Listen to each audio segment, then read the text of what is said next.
just really welcome Dan, CEO of Overtime, who's built disruptive IP through his Overtime platform and Elite and OT7 leagues. Anmol, who's master of partnerships from social platform giant Snap, and Luiz of innovative tech company Channel Factory.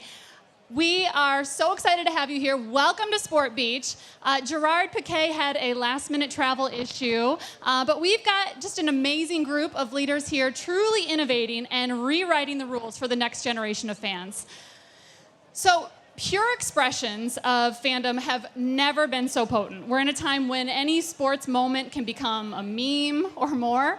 A creepy smile from behind home plate can dominate social chatter. A Shohei Ohtani special knocking out a digital billboard can get flipped into a limited edition product that gets sold internationally. Mascots even have NIL-like deals that are being inked lately. So, Dan, to kick us off, I gotta ask you, what is a fan-led moment that took on a life of its own that you really admire, and why? All right. What's up, players? Thanks for having me. I'm going to tell you in 45 seconds. 9 years ago, I started a sports app. It didn't work. I went on Instagram to promote it. Nobody cared about the sports app. They loved the Instagram account. All of a sudden, I had 100 million followers, and I didn't want to cover other people's sports, so we started our own leagues. Now we run the second biggest basketball league in the world. One of our players was joking around, went like this, 6'7", which doesn't mean anything. It's from a song. It became a meme, broadcast over a billion times. And 2 weeks ago, we said, you know what, we're about sports, but we're about creators and we're about culture. So we took 6'7" and we turned it into a bottled water. In the last 2 weeks, we are the 8th most followed bottled water on the internet. We have 100,000 followers. We have 25,000 people on our wait list. I haven't figured out how the hell to sell it yet. I just give it away to people, kids at basketball tournaments, and they all promote it. And that's what sports looks like in the 21st century. That's amazing. All right. What are you going to add to that, Anmol? I have more of a homer answer to that one. I'm a New Yorker and a diehard Knicks fan, so my favorite fan-led moment, if you guys saw, after Knicks wins, a bunch of fans would basically storm 7th Avenue outside of Madison Square Garden, and it became this incredible moment of fans, content creators, brands, athletes, etc., just hanging out there for hours after the game. The Knicks didn't sanction it. The NBA wasn't a part of it. It was entirely driven by fans. And as the playoffs went on, we saw incredible content coming from there. I think if you went on social the next day, you'd see more clips from 7th Avenue than from the actual game. I think it's just an amazing moment of pageantry and fandom happening in New York. R.I.P. Tibbs. R.I.P. Tibbs. How about you, Luiz? What comes to mind? A few years ago, during a baseball match, the player did a home run. There was a fan holding two beers, one in each hand, but he found a way to hold the ball as well, and that became an instant meme over the web. I was at AB InBev back then. Bud Light was the sponsor of the league, so we ended up deciding make it a TV ad out of that. So in less than 24 hours, we had the ad done. We found the guy, we got the rights, and we were airing on TV on the next match. So it was an amazing, fun-led moment for us. That is some talent there, raw talent in the stands. All right, well, younger generations especially might be watching less of a game these days and more highlights. So Dan, you've reimagined major sports, creating and operating leagues that are really fit for this new media landscape. Can you talk about what you've created and why you felt called to create a disruptive model? Yeah, I think I don't want to be in the media business. I want to be in the IP ownership business. And I think that every pro sports league is amazing. They've done similar things for a long time. I'll give you an example. We have a men's and a women's basketball league that we run. If you think about it, the 9th or 10th player on the bench never really gets a chance to play. So even though our league is filled with NBA prospects, we opened up tryouts for anybody to be the 9th or 10th player on the bench. In the women's league, 1 out of every 100 girls who plays basketball in the United States actually submitted to try out for it. And on the boys' side, in the first 6 hours, 15,000 people filled out a full application. We'll have a full tryout, and one of them will end up on the bench sitting next to a future NBA player. And to us, like, sports media is about talking to the fans. Overtime, you know, what Anmol does with Snap and everything else is about listening to the fans. And so with that mindset, that's kind of what drives us. what an important shift, especially today, where the fans are really looking to be involved more than ever. So, Anmol, what are your thoughts on building on what Dan said on really how to capture that next generation of fans when the main event isn't necessarily the match or the game itself? Yeah, I love this question. I don't think it's talked about enough. So I think about my sports experience growing up, and I think it's probably similar to Dan's and others in the crowd. It was built on watching sports on TV. So I sat on my couch and watched 2-3 hours of a game. My attention was to that one channel. I think today, this younger generation, their remote control is their phone, and their apps are their different channels and different pieces of content. So if you're not engaging them, they're going to swipe up, swipe over, and go to a different piece. So it's so important to engage these folks with something that's dynamic and ever moving. And I think a lot of times people forget that this audience is not used to just seeing one screen. It's obviously multiple screens. So I'll give you an example we did around the Super Bowl this year with creators. We for the first time sent a couple creators to the big game, and instead of picking NFL, football-focused folks, we picked people in lifestyle and fitness and food because they already have those fans, right? They want to capture new fans. So we sent Katie Austin, a top fitness influencer. She interviewed fans at Media Day. We sent Ross Smith, an amazing lifestyle creator. He walked on his grandma during the NFL Honors, very funny. And then Jack Mancuso, a food creator, he did all the food and culture of New Orleans, which was really cool. So to your point, it was all the stuff outside the game, the highlights, the touchdowns, everything else. That's how you capture new fans.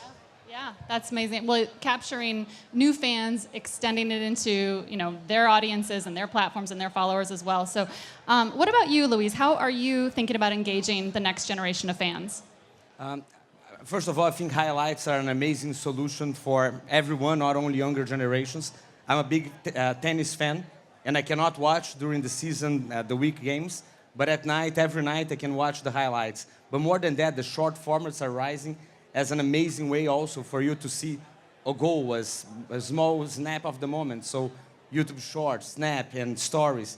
It's amazing that this is a new way for consumer content, but actually not that new, because when you think about ESPN Sports Center or Red Zone, they are on TV for a long time, and the highlights are the key highlights of those shows. So brands need to find a way to be a part of those moments as well.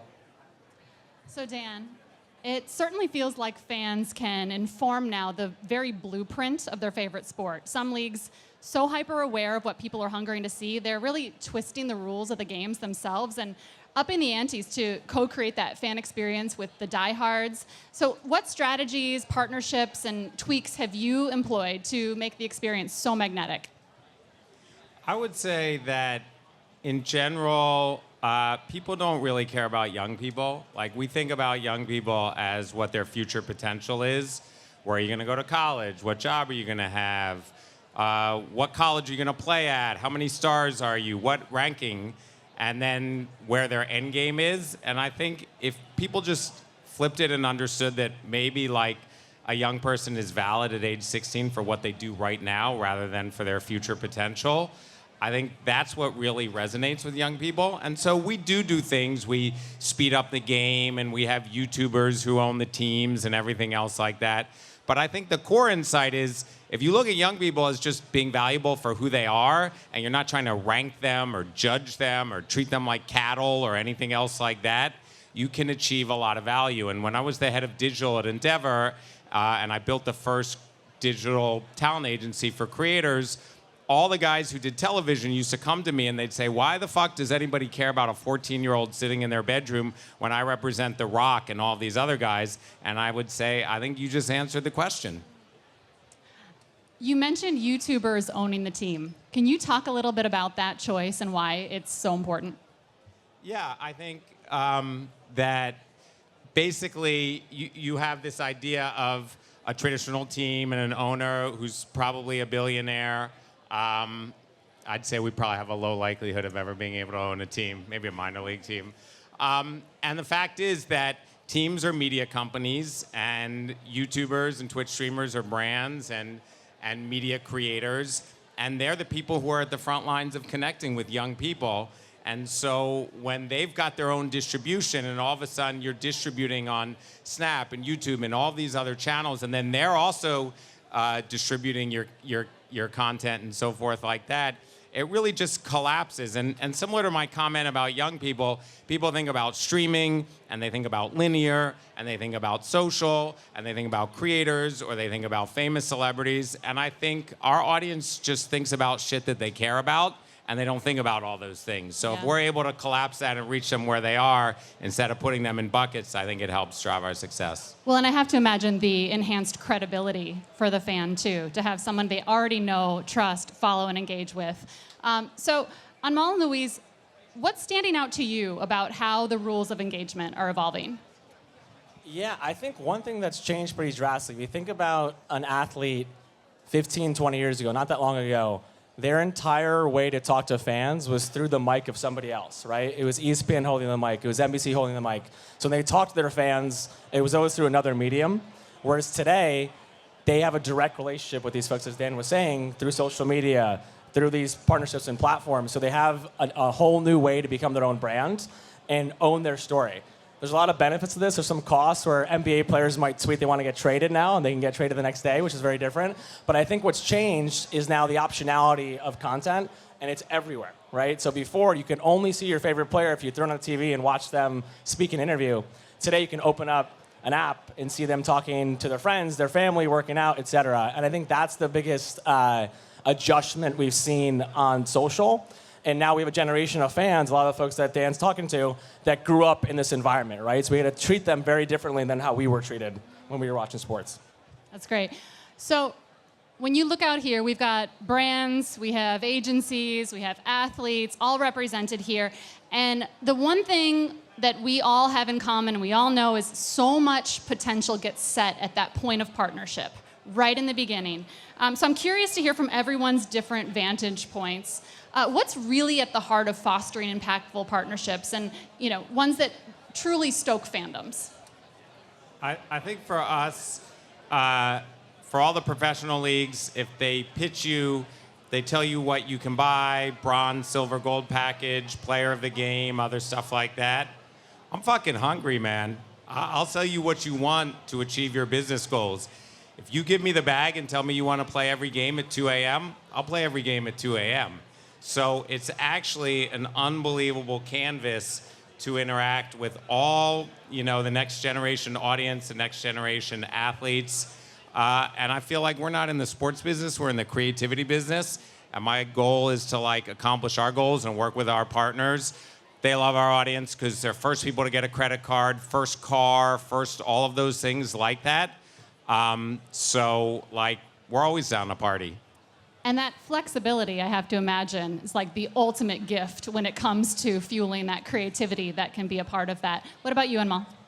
Yeah, I'd say so. One of the key pillars of Snapchat overall is driving real and authentic expression. And when you think about our app, I think today in social media, there's so much pressure to be perfect, right? The perfect piece of content, the most beautiful part of your story, the most edited, the trendiest. On Snap, we want the realist. We want you to be yourself. And I think for us, we apply that principle to partnerships by driving the most genuine, authentic collaborations.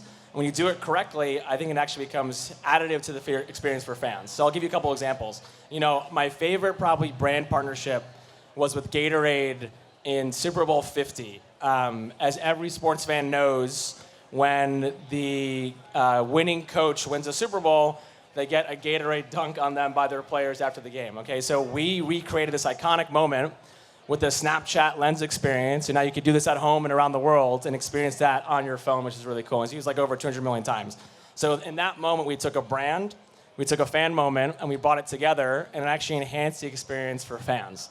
The second one I'll talk about is just like a really cool fan thing that we have. We actually have it with Dan in Overtime right now, where we, everyone knows the kiss cam in venues, right? Which is maybe awkward at times and maybe a little bit weird. We recreated this thing called the Snapchat cam. We've now integrated our lens technology into video boards at 85 plus venues around the world and are working with teams, leagues, athletes, artists. Overtime is one of our best ones here. They use it at a bunch of their events, where now we can enhance the fan experience by having their in-game team overlay lenses on people's faces throughout the game. So there's so many stoppage points in all of sports. How do you keep fans engaged? And that's a really fun one for us. And again, a really cool way to use our technology to enhance the experience. That's great. One of the things that excites me the most is that now the fans are not passive anymore. they are active, they can produce content, they can interact with their favorite athletes and leagues. There's a case that I love from Brazil that recently sports, an entity that negotiates rights with broadcasters and streaming platforms, bought the rights and broadcast themselves on YouTube with an influencer. Now they have the top 10 worldwide highest audiences on YouTube ever. Based in Brazil, they are broadcasting, streaming the Olympics, the national championship. They broadcasted the last World Cup, and it's insane to see how this completely changed and reshapes the logic of the industry, right? Wow, yeah. So on the flip side of that, any challenges that you can offer up to those listening, those out there today on how they approach partnerships to really better serve the athletes, the brands, and the fans? I think that athletes are athletes, but some of the most successful athletes are creators too. And in general, leagues and teams tend to take a arm's distance approach from them. They're like, you do you, we'll try to win the games and so forth. I think for us, all of our athletes are points of distribution. We work with them, we grow their following, they grow our following. And I think the secret to the internet isn't having an account and blasting people. It's having 50 accounts so that people see you wherever they look. And that's about, we have a parent account, we have a team account, we have a league account, and then every single athlete, we have our own in-house app that makes content for them that they can push out. And I think when you have a network-based approach like that, Aura's like 1,000 around that, and you're able to reach so many different people. Instead of just having a transactional nature where you're like, I just gave you a big contract, win the chip for me, or else you get canned. Yeah, I would just add on that, like, if you're a brand or an athlete or a partner, it can't be forced. It has to feel organic and native. So I think, like, when we think about partnerships, we're never saying, like, please snap 100 times or please do this. Like, it has to be you doing it. And I think in this audience, too, as Dan knows really well, they're going to know if it's not authentic, right? So if you're not giving a activation, a piece of content that feels real, the audience is not going to engage with it. And I think the one thing we have for all of our platforms, which is good and bad, we get immediate feedback, right, once we do something. So we're going to know if they're going to like it or not. And I think the one thing that we've learned is don't force fit. It has to be really natural and organic and native. IP owners used to over-control the rights that they had, and brands used to have the full control of how they interact with fans and with those IPs. Now things have completely flipped. So we see Formula One, for example, that used to be very close in the last few years, diversified to having an amazing YouTube channel, not striking down content from users about Formula One, Netflix shows, so on and so forth. So the ability of curating that content and being a part of that content as a brand, as a sponsor of the creator or of the media, using technology like ours at Channel Factory, is pretty unique, but brands need to rethink how they do those things, right? Leaving the control aside and being a part of the conversation in a natural way. That can be challenging, right, for brands to give up that control, but I think it's a great call out that that's really how you're able to get that authenticity and really that, that creativity. Okay, so Luiz, how can fans show up and be engaged? How fans can show up and be engaged has evolved so dramatically, but we're still primarily thinking about reach and basic interactions, right, when it comes to measurement. So how can we measure and set KPIs to better capture the moxie of team spirit? Look, being really straightforward, reach is fundamental. What fans are doing is increasing the reach of those IPs and the content that they are streaming. So it's amazing that we are not restricted alone to the audience of the platform you are as an IP owner, and we need to let the control go, right? Of course, there are many KPIs, but most of them are vanity KPIs. Reach overall is still dominant, and when you can sum the reach of those who generated content and let the control go, the reach of your brand is much higher than it used to be before. So what education or support needs to happen to help partners, creators, athletes, and brands really take full advantage of the tech and social platforms that we now have available? Anmol? Yeah, so I think for us, our biggest challenge is education, right? So the first time we talk to any partner, they don't really understand the value of why Snapchat. So the first piece explaining our audience, explaining the reason why we're doing it. I think over time, the key is continue to try and do new things. I was saying earlier, the biggest piece of feedback and learning we get is after doing a partnership or initiative. So we do stuff with creators at a bunch of events. It's never going to be perfect, and we never want to let perfect be the enemy of the good for us. We want to actually do an execution and see what happens after it, and then refine and grow from it. But we do a bunch of educational events. We do a lot of what we call Snap schools here at Snap, where we have best practices for creators. We do a bunch of stuff with our partners around our new tools. But I think at the end of the day, it's really developing a strong foundation for these relationships that can grow and evolve. And we always say, like, if our partnership looks the same year over year, we made a mistake. We failed somewhere, because the way that consumption is evolving is so fast that we have to evolve with it and make sure that Snapchat is still a great place for young people to kind of express themselves. Yeah, you have to really be set up to be able to be that nimble and take that feedback and learn and be able to respond. I mean, that feels like how Snap is kind of uniquely wired in that way. How do you think brands can learn from what you're doing at Snap in order to really be more responsive in the moment? Yeah, definitely. It was one of our biggest challenges early, because they were so used to the traditional linear TV model, which is very straightforward, whereas ours was ever-changing and evolving. And I think what they saw very early is capturing audience. So if you were an NFL sponsor buying on TV, you were missing an entire group of people that are age 13 and 24 that are no longer watching that game on TV, as we were talking about earlier. So I think for us, it's allowing them to see how their ads evolve here. And then I think, again, it's the same idea with evolution and refining around their strategy on Snap, and doing these kind of organically native partnerships like we want to talk about Gatorade and others, where it actually adds the experience of what they're doing at the event as well. Okay, Dan, so we're here at Sport Beach talking about all things sport, but you haven't really followed the rules when it comes to sports. So what's your favorite example of how you've changed the game?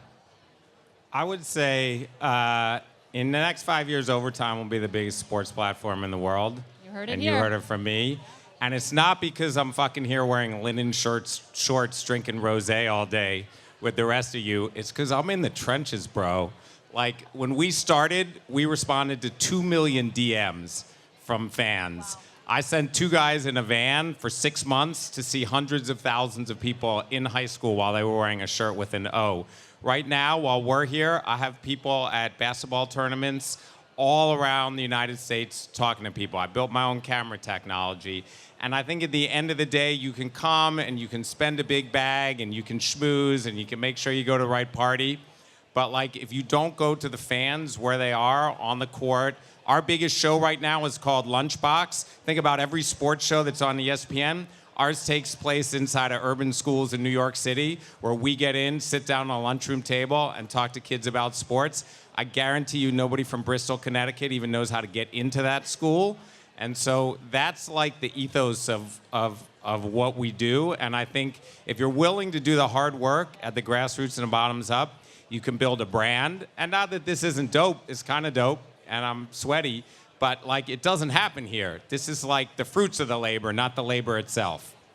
So speaking of, yeah, you can clap for that. That was good stuff. My God. Speaking of those fans, many of them are, Gen Z. So what do you think, Dan? Is Gen Z fundamentally going to change sports as we know it, or does traditional sports still have a place? I think they'll fundamentally change sports for 2 reasons. I think people are as interested in creating and being seen as they are in watching. So if you go to a sports event or a concert, you'll find more people who are filming themselves than the actual event. And I also think, compared to my youth and probably even compared to your guys' youth, I didn't have Snapchat, I didn't have a phone, I didn't have Netflix, I didn't have Fortnite, I didn't have any of that shit. I just played on my lawn and came home and watched network television. And the amount of opportunities people have, and if you think about everything like that, Snap, Fortnite, all those things, they're highly social. You yell at your kid to get out there and play with their friends, but they're actually already interacting with their friends. And sitting and watching a one-way media thing on TV is not the same as interacting with your friends. So you've got to be able to pull back and create that platform for young people to create content, to be social, and so forth. Well, there's no That's overtime when it comes to panels. So, okay, Anmol and Luiz, to wrap us up, what's your big dream for the future of Fandoms? Yeah, it's a great question. So Just as the keyboard was probably the starting point for maybe our generation, the last generation, we think the camera is the next entry point for the next generation, and that's for creation, for consumption, for sharing. So I think for us at Snap, we're really leading in on the camera side. And think about this feature of Fandom where you point your Snap camera to the field and you get more analytics on the players and what's happening on the field. You're at home, you can be sitting courtside to a game you're not at because of the technology we have. So I think that's our kind of big bet of using our camera as the entry point for Fandom in the future, which is really exciting. I love that watching sports is not a passive thing anymore, right? And not only the regular sports that we're used to, we have new emerging sports like pickleball, beach tennis, padel, talking about the racket sports, but talk about the esports leagues that are coming up and the massive audience that they have online. So it's great to see that people can be a part of that story.